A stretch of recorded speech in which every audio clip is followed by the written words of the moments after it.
What if a prince returned to his throne and discovered he was no longer fit to sit on it? What if a princess came home after 15 years of exile only to realize that royal blood alone could not make her a queen? This is the story of two royal children who survived an invasion, escaped death, found their way home, and then learned that sometimes the hardest journey is not finding the kingdom. It is finding yourself. Welcome to the Afro Tales with Kemi, where African stories are told slowly, honestly, and with meaning. This channel is more than a show. It is the foundation of the Afro Tales Academy, a movement built on one belief: that African wisdom should shape how we lead, how we train, and how we govern. If you have ever felt that in your bones, you are already part of this. So sit back, open your heart, and walk with me through today's tale, told as always, the African way. I am Kemi Iwalesi.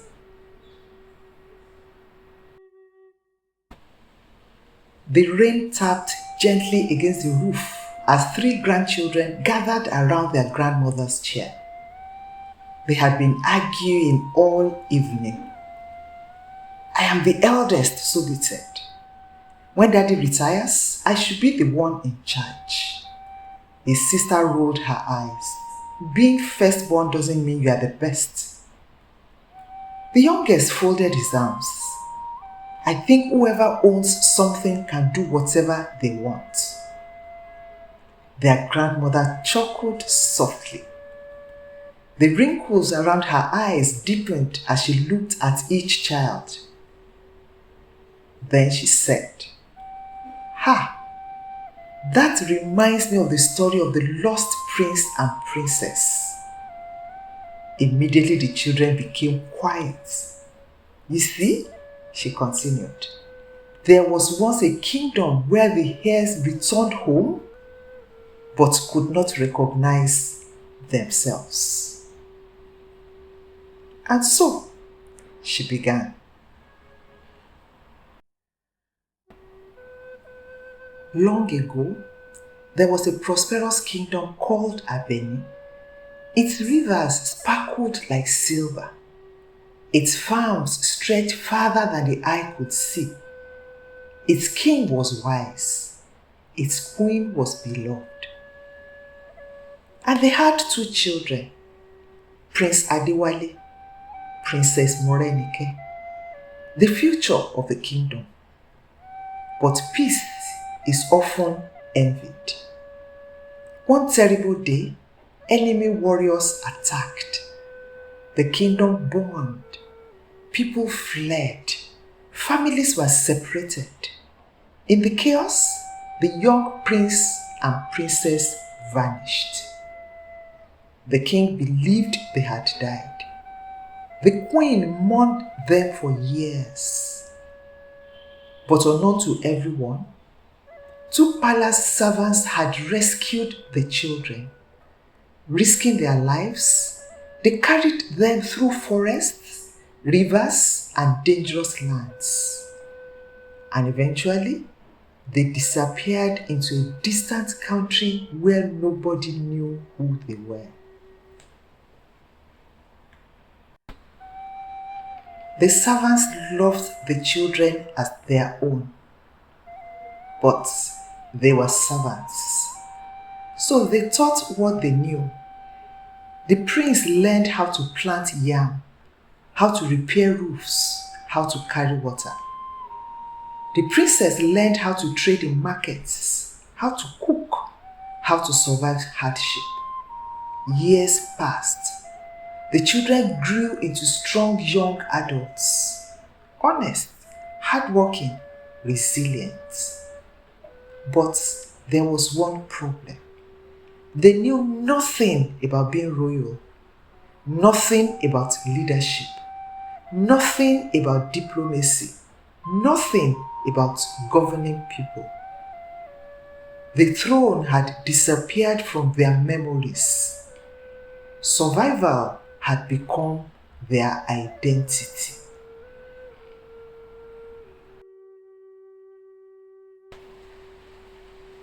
"15 years later, the invaders were defeated. The old kingdom slowly rebuilt itself.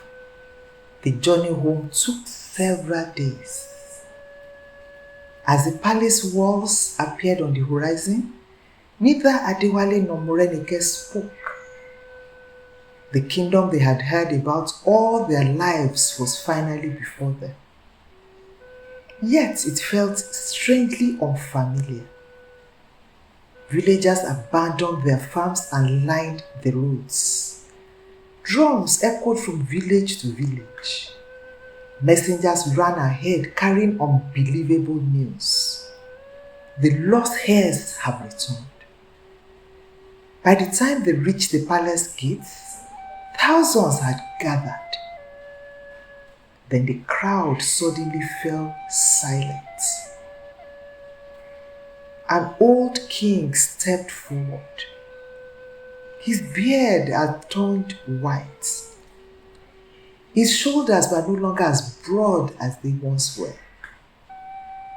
Beside him stood a queen whose eyes had spent 15 years searching every face she passed. For a moment, nobody moved. Then the queen saw the crescent mark beneath Morenike's cheek. Her knees almost gave way. "My daughter!" The prince felt his own throat tighten. The king stepped forward slowly, afraid the moment might disappear like a dream. And for the first time in 15 years, a family broken by war became whole again. The lost heirs had been found. The kingdom erupted in celebration. Drums echoed through the streets. Women danced. Men shouted praises. The king and queen wept tears of joy. Their children had finally come home. But joy soon gave way to concern.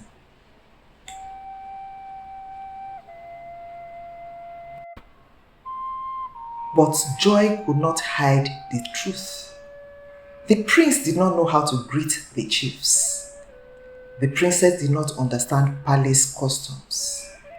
The kingdom had recovered its heirs, yet it had not recovered its future rulers. At royal gatherings, the prince interrupted elders. The princess argued openly with chiefs. Neither understood court customs.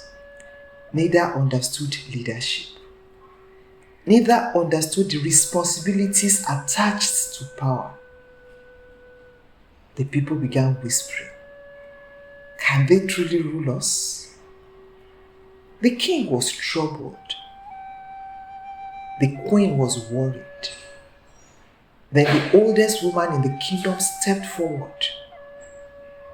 She was known as Mama Anyofe, the keeper of memory, the guardian of wisdom. She listened quietly before speaking. And when she finally spoke, the entire palace fell silent. "They had returned in body," she said, "but their spirits have not yet returned." Mama Anyofe declared that before they could inherit the throne, they must undergo the ancient rite of rebirth. 7 sacred days, 7 lessons, 7 transformations. Only then would they become worthy heirs. Day 1, the prince and princess stood before the people. They removed the clothes they had worn throughout their years of exile. Not because those years were shameful, but because every new chapter requires new understanding. Mama Nyofe spoke. You must never forget where you came from. The old clothes were washed, preserved, and placed inside the royal archives. Lesson: honor your journey even when it was painful. Day 2. Throughout the day, elders gathered around them. One after another, they told stories. Stories of ancestors, stories of sacrifices, stories of victories and failures. The prince and princess listened. For the first time, they understood the shoulders upon which they stood. Lesson: people who do not know their history are easily lost. Day 3. Neither ear was allowed to speak, not a single word. Instead, they sat among farmers, among widows, among traders, among soldiers, among craftsmen. They listened and listened and listened.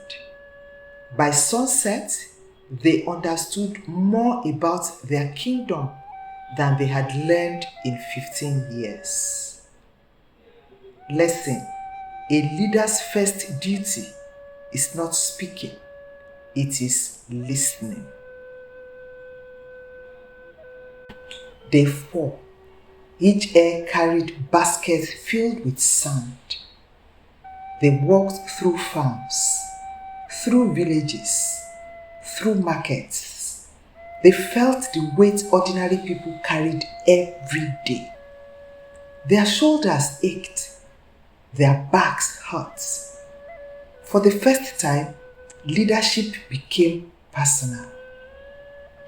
Lesson: never lead people whose struggles you refused to understand. Day 5. A sacred fire burned throughout the night. The prince stepped forward first. Into the flames, he released his fear. Fear of failure, fear of disappointing the kingdom. The princess followed.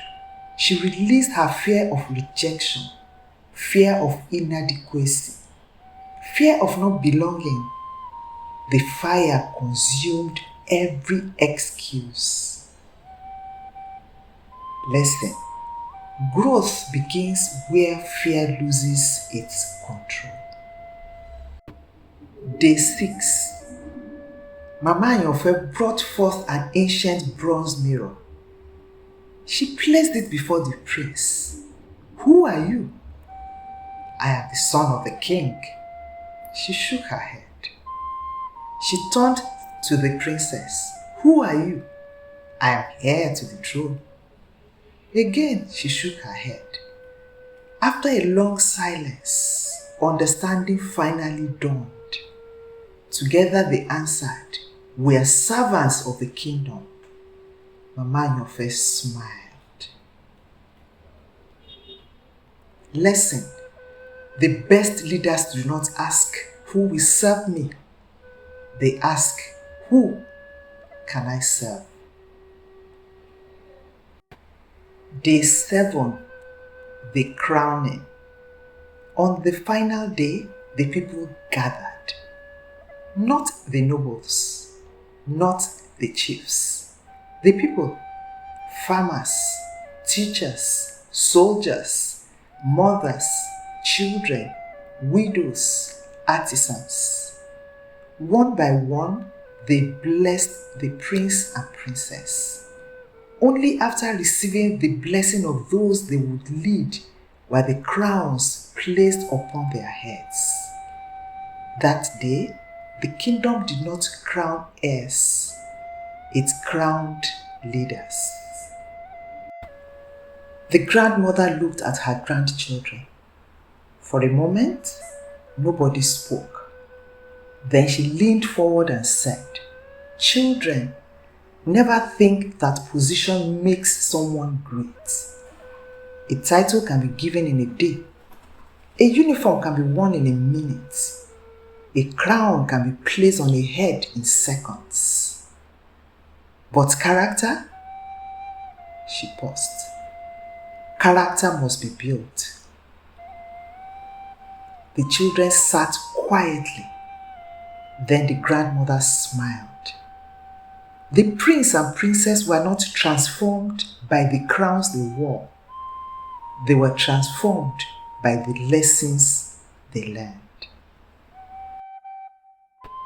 In families, inheritance is not enough. In businesses, promotion is not enough. In organizations, titles are not enough. People must be prepared for the responsibilities they carry. Because leadership without preparation creates chaos. But leadership built on humility, service, wisdom, and understanding creates lasting greatness. Birth may determine your position, but only character determines your worth. The throne you inherit is never as important as the person you become before sitting on it. Every story is a mirror. Where did you see yourself in this world? When the drum speaks, Africa remembers. When